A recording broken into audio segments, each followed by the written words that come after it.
Agora vamos às orientações do direito previdenciário. Mais uma vez tenho a alegria de receber aqui a doutora Fernanda Binitti, ela que nos traz importantíssimas observações nessa área.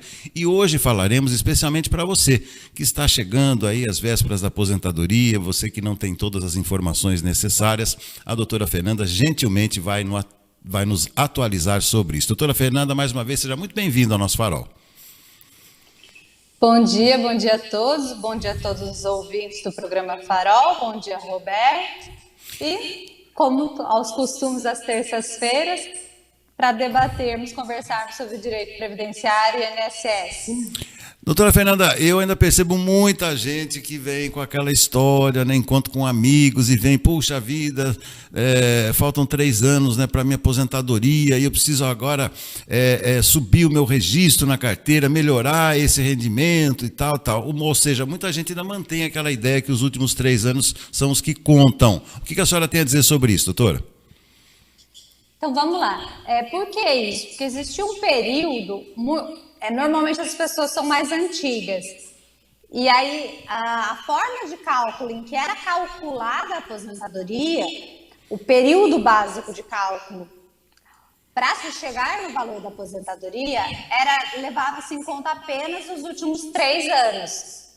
Então, o que a pessoa fazia? Ela pagava no mínimo, pagava um valor baixo, e quando ela chegava próxima de se aposentar, ela aumentava para o teto, aumentava um valor, já que era considerado no cálculo apenas os 3 últimos anos. E aí ela teria um bom valor de aposentadoria. Só que isso já há muito tempo já foi modificado. E as pessoas ainda têm essa ideia de que se chegar perto da aposentadoria e aumentar nesses 3 últimos anos, já vai repercutir, receber conforme apenas esses últimos 3 últimos anos. Mas isso não é mais assim. Antes da reforma da Previdência já não era e agora também não é. Por quê? Antes da reforma da Previdência, o cálculo feito, ele não leva mais em consideração os últimos 3 anos, apenas. E ele se considera a partir de julho de 1994.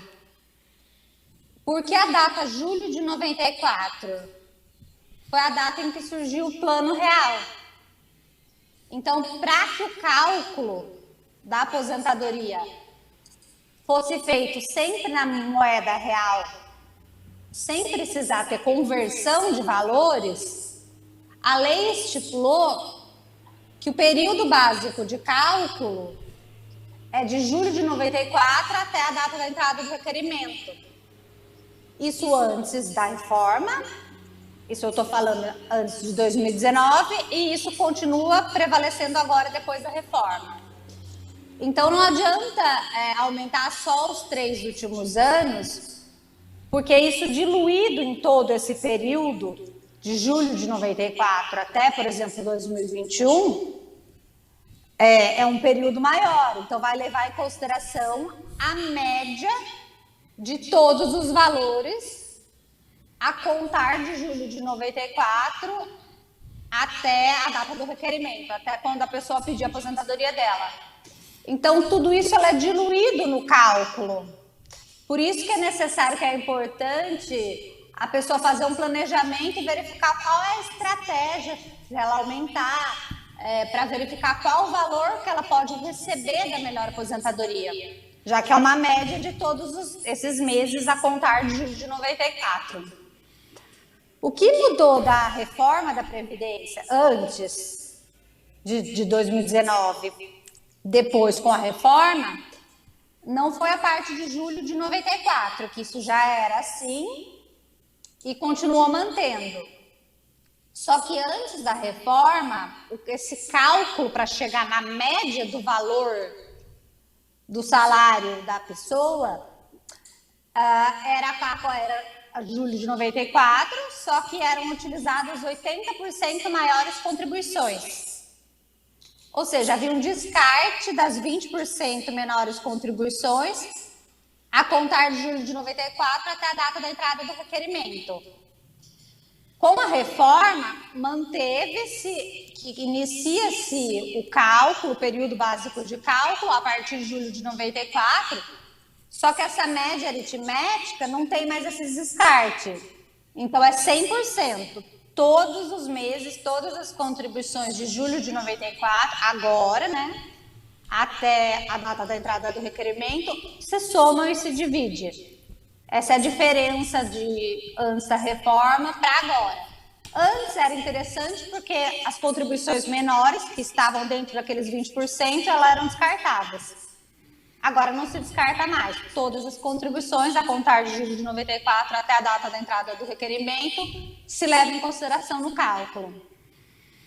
Mas fazendo um planejamento, tem como verificar e achar saídas para ter uma boa aposentadoria. Exatamente, é isso que eu ia te perguntar. Eu ia pedir para a senhora repetir exatamente essa principal, e esse é um ponto muito importante aqui do nosso bate-papo. Esses 20% antes da reforma e agora como está sendo feito esse descarte, doutora Fernanda, por favor. Tá, antes da reforma, então vamos lá, de julho de 94 até a data do requerimento, como que se chegava a um valor? Pegavam os valores de mês a mês. 94, por exemplo. Julho, agosto, setembro, outubro, novembro, todos os meses. Só que desses meses, se achava a quantidade de meses que tinham e 80%, as 80% maiores contribuições se somavam e dividia pelas 80% maiores. Então, se fazia uma média aritmética simples das 80% maiores contribuições a contar de julho de 1994. Isso era bom porque jogava fora, descartava as 20% menores contribuições. E como que a gente sabe quais eram as menores contribuições? Isso de acordo com os dados da pessoa, se verifica qual contribuição era menor com o reajuste. Um exemplo, uma é 1.000, outra é 1.100. A de 1.000 nesse exemplo ia ser descartada, a de 1.100 ia ficar. Dentro, quanto que podia se descartar? 20%. De quanto? De quantas contribuições a pessoa tivesse. Então, se ela tivesse 100 contribuições a contar de julho de 94 até 2021, por exemplo, ia descartar 20%. Então, contavam a quantidade de contribuições, achava as 80% maiores e fazia uma média dessas 80% maiores contribuições. E as 20% menores se descartavam, jogava no lixo, não era utilizada. Com a reforma, o que a reforma fez? Não se descarta mais nada, soma e divide tudo, o maior e o menor, na íntegra. Perfeito. De julho de 94 até hoje. Mas mesmo assim tem outros instrumentos que a reforma trouxe que não tinha antes da reforma, que é uma boa opção para a pessoa poder calcular um bom valor de aposentadoria. Ela não foi de todo ruim a reforma. Por exemplo, a reforma trouxe uma regra que chama descarte automático. Isso é novo, não existia antes, nunca existiu. E o que significa isso? Que podem descartar tantas contribuições quantas necessárias acima do tempo mínimo preciso. Ou seja, a partir de 15 anos, que é o mínimo de carência de tempo mínimo que precisa para qualquer modalidade de aposentadoria, pode-se descartar o restante dessas contribuições, desde que mantenha esse mínimo de 15. Uhum. Tá, mas, por exemplo, por que isso é interessante? Porque, às vezes, um exemplo, a pessoa, ela tinha já os 15 anos de contribuição antes de julho de 94, tá? E aí, nesse exemplo que eu estou citando, só para poder facilitar, pega uma pessoa com 15 anos de contribuição antes de julho de 94 e depois de 94, essa pessoa pagou só o mínimo. O que pode fazer? Descartar essas contribuições todas do mínimo, depois de julho de 94, e se a pessoa pagar só uma contribuição no teto, por exemplo, aí ela vai fazer a média em cima dessa contribuição do teto e vai descartar as outras. Desde que ela tenha pelo menos 15 anos. Os 15 anos. Agora, por exemplo, nesse exemplo que eu dei, ela precisa de uma única contribuição no teto. Uhum. Mas porque nesse exemplo ela já tinha os 15. Certo. Agora, se a pessoa tiver 14 anos, ela precisa ter pelo menos 15. Ela vai precisar ter mais contribuições altas para poder descartar, então pelo menos mais um ano.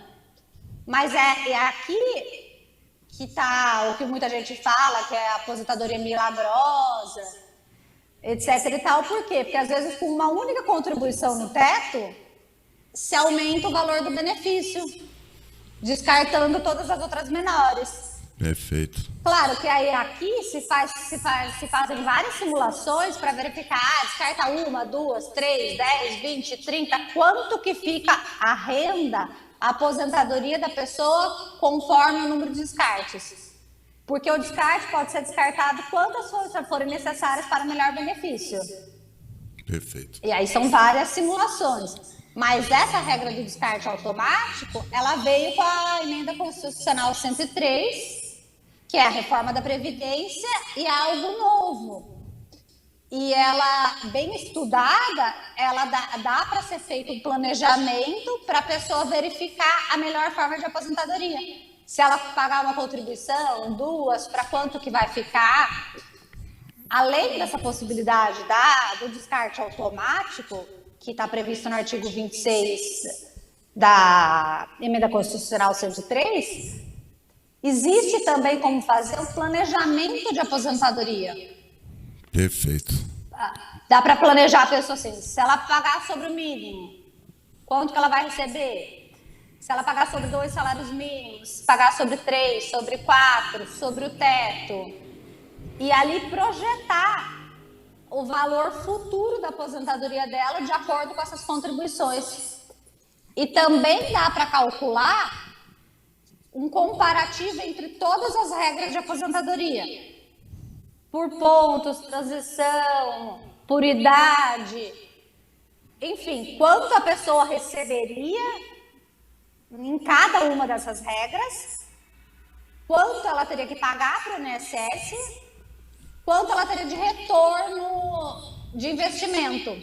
Entendi. Isso eu acho bem interessante, porque mostra ali, por exemplo, a pessoa vai receber 500 mil do INSS até o fim da vida dela. E ela falta ela pagar mais 30 mil, por exemplo, até ela completar os requisitos. Então, mostra o estudo do retorno financeiro, ele mostra em gráficos de todas as 5 regras que são as que estão valendo para se aposentar, o retorno, quanto a pessoa ganharia em termos financeiros, quanto ela investiria e quanto ela teria de retorno até 80 e poucos anos. Perfeito. Aí dá para ela calcular e ela se projetar se ela vai ter interesse em fazer, aumentar a contribuição para 2, 3, 4 ou não, perfeito. se compensa, se não compensa.